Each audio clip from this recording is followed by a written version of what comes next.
Hello everyone, welcome to my vlog. So today's vlog, I would like to dedicate it and talk a little bit more about backgrounds. I supposed to do different vlog today, but I've been really getting a lot of emails from a lot of you guys, and you asking me about my backgrounds. And I've done video before when I was talking about my favorite places when I like to shoot my headshots. But today I want to just focus on something different. I'm going to just talk a little bit more in specifics about the backgrounds. There's several factors which I'm looking into whenever I choose my background. And I hope that vlog will help you a little bit to actually having a little bit of better understanding what to look for and how to analyze the background and how to pick the right background for specific headshots. So I have actually a list of 6 factors which are extremely important to me, and I'm trying to somehow coordinate them and try to kind of have some kind of balance between them to create my backgrounds. I've been getting a lot of also emails that those backgrounds looks similar, and then there is certain, I would say, pattern between them, and I think that comes down to a little bit more personal aesthetics, and then I have some kind of way of actually looking at the backgrounds, but there's certain backgrounds which I really like, and I'm trying to kind of stick to that pattern.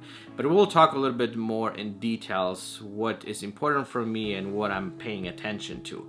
So let's just jump into it, and also I'm going to be showing you some examples. So I pulled out some images from my website, and I'm going to be adding them to this vlog so you guys can see exactly what I'm talking about. Okay, so let's start with the factor number 1, which in my opinion is one of the most important ones. And I actually realized that, I would say, maybe not recently, but not a long time ago, and probably you guys also have seen through my work, that this little thing just changed. And I'm talking about the color. Color is, I think, one of those factors which makes huge impact on the image. And different colors gives you different moods. They give you kind of different feel to the picture. And there's 2 ways actually I'm just working on those colors. One of them is, of course, you guys probably know about it, people who are following me, I love using gels. So if I actually go to certain location and I have certain background and I don't like the color of it, then I always use gels. So I can create specific tone to the background, and even though the background is different. So having said that, another, I would say, way of doing this, you can also do that in post-production, which you can take the image to the Photoshop and also create certain tone or certain color to the background. But I found this is a little bit tricky sometimes, because you start messing with different shadows. This whole thing doesn't look natural. So I found the best way to create a certain color for your background is simply using the gels. So basically you can choose which direction you guys can go, but this is one of the things which I'm really paying attention to. And I'm sure most of you guys seeing a lot of images out there, the color is having significant impact on the pictures. And sometimes we see the image and we like this, I don't know, blue tone or red tone or whatever color is used for the background. You get that, I would say, emotional even feel to the picture. And then I actually did a little bit of test myself where I shot an image, let's say, with different colors, and you can actually feel different, I would say, like you could look at the image and you get different impressions. So that's something what I would say highly recommend to experiment a little bit, try to find the colors which you guys like, and then kind of maybe create some kind of pattern of colors which is most pleasing for you. and you know, experiment a little bit with colors. I can assure you this is so much fun, and you can have a lot of you know, cool experiences, you know, playing with different colors and different tones, and again, it's going to impact your image, you know, from different angles. So that's something which I think is extremely important. Okay, so the factor number 2 is the pattern of the background, and you know, this is something what it kind of comes also with the experience. Sometimes, you know, I go to certain locations and, you know, I see either, you know, artwork, or I see some, I don't know, things which have certain patterns, and I'm trying to kind of picture this whole thing, how this whole thing is going to look like on my image. So you know, the good experience, what I always suggest to do, and I always tell that to all my students, or whoever is kind of like asking about, you know, my backgrounds, it's basically like, just take your camera, go outside, and you know, look at different things, and you know, shoot them, you know, on the different depth of field, so you can kind of get these different patterns. And this is great experience for your eyes, and this is great experience for your future headshots, because then you can kind of find those patterns and things which you would never see before. And that's how I'm trying to train my eye. So where I go somewhere, I'm just looking around and I'm trying to find different patterns. And I'll show you some examples, you know, of different things which I've used to create those interesting patterns. Okay, so the next factor is the blur or the sharpness of the background. This is also something extremely important, and this is, I think, also a little bit of kind of personal preferences. I've seen a lot of work out there where, you know, photographers just blur completely the background, and you know, it's kind of milky look. Sometimes, you know, you see their images where, you know, they have a little bit more sharper backgrounds where you can actually see certain things. So you have to decide what you like the most. I'm, you know, trying to experiment with both of those things, because there are images which, you know, kind of work really well where everything is just completely blurred out. And then, you know, there's certain, you know, headshots which I shoot and I see interesting pattern, or you know, something interesting, and I don't want to have everything kind of blurred out. I want to have this, you know, thing kind of seen a little bit better.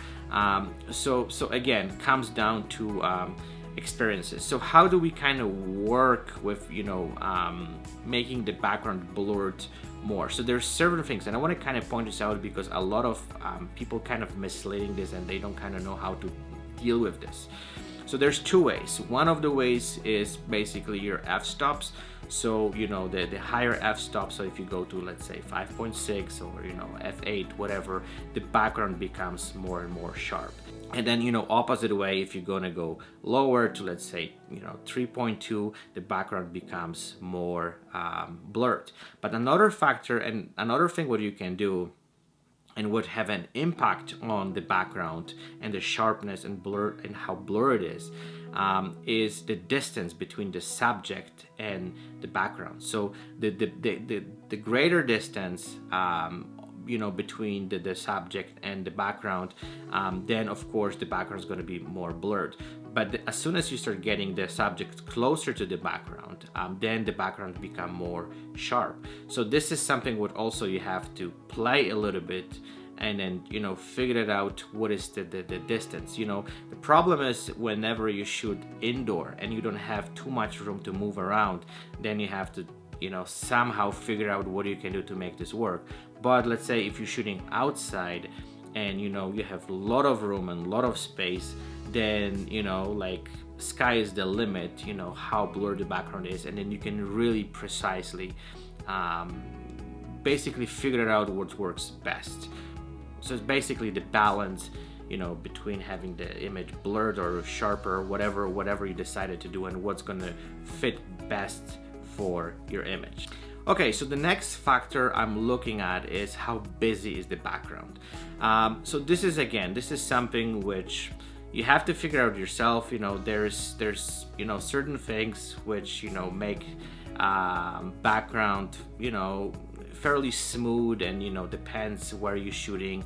But there's sometimes things where you shoot and there's so much going on the background, and you have to shoot this whole thing kind of the way that the background is more visible. So basically what I'm saying about busyness of the background is when like you have really bright spots and then very, let's say, dark spots, and there's contrast between them, and which makes the background looks busy. So that's something what we have to pay attention to, because I've been getting sometimes comments where people like, well, the background is so crazy busy that it's simply too much going on, and the background takes the attention from the subject or from the person I'm photographing. So that's something which you have to really pay attention to. Sometimes I like busy backgrounds, depends on the shoot and what I'm shooting. Sometimes I like when the image is completely kind of smooth and there's not much going on.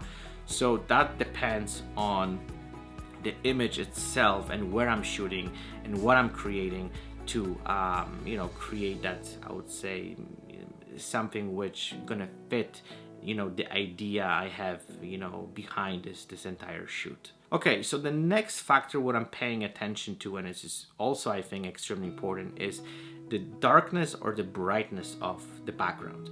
And this is something which is really easy to control. Also depends where you're shooting and stuff like that, but it's much easier to kind of decide if you want to have the background darker or brighter, and that's also comes down to who are you shooting, and what the kind of the goal is behind the image.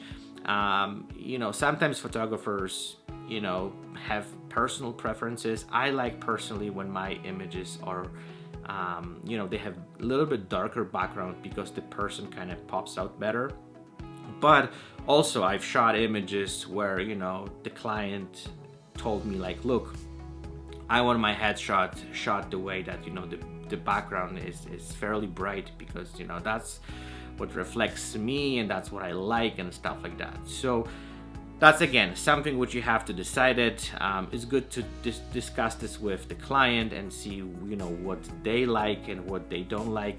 If they give you free hand, you can kind of follow your personal preferences, but again, this is something which like you have to kind of decide which direction you're gonna go, and also where you're shooting, because that's another, I would say, little thing which you have to kind of like take into consideration to kind of make this whole thing work. But everything is doable. As I said, this is pretty easy thing to control, I would say, and then depends what your style is, and again what the client wants, and what is your personal feel to the image.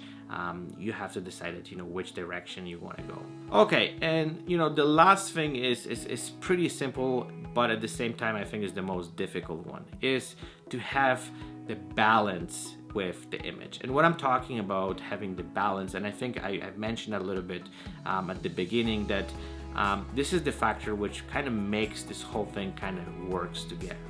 So and that comes down to like choosing those right things and putting them together and creating the overall image.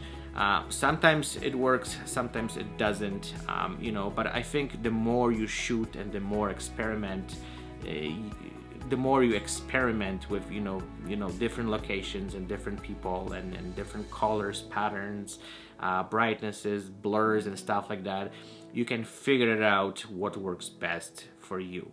And this is something which I personally think you will never going to be kind of 100% sure. I've been shooting headshots for so many years, and I still I'm battling this whole thing, what would work best and what kind of balance should I have between all those factors to create the perfect image. Now I found it's a little bit better because I have quite a bit of photo shoots under my belt, so I kind of trying to picture the image beforehand so I can create that, I would say, balance close to what I like. But that's, again, every photographer is different, and everyone looks at images differently, and everyone kind of is trying to different things. So this is something what you have to somehow figure out yourself, and the best way to do that is to just simply trying different things, shooting a lot, playing with different ideas, and then making them kind of like putting them in life, and then analyzing them by looking at your images, and kind of like trying to figure out if that idea worked, or this idea didn't work.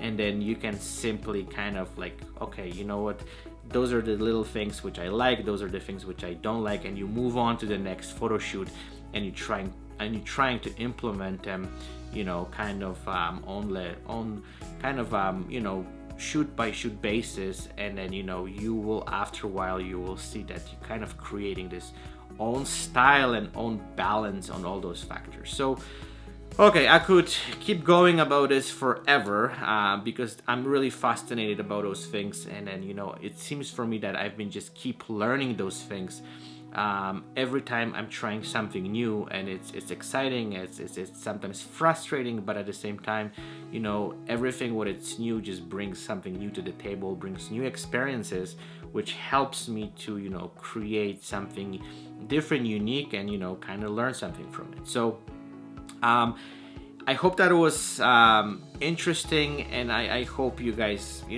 have a little bit of better perspective on how I actually look at the backgrounds and how I'm trying to kind of create them, and that gives you a little bit of kind of breakdown on what is important for me.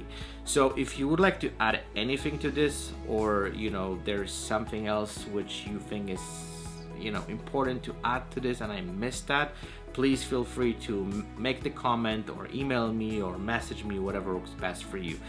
So yeah, again, thank you for watching. I really appreciated your time, and yeah, I'll be doing another vlog in the next day or two, and I'm trying to kind of be better with putting more stuff out there and sharing with you guys all the information. So wishing you guys fantastic weekend, and I'll chat with you guys very soon. Thank you, and bye bye.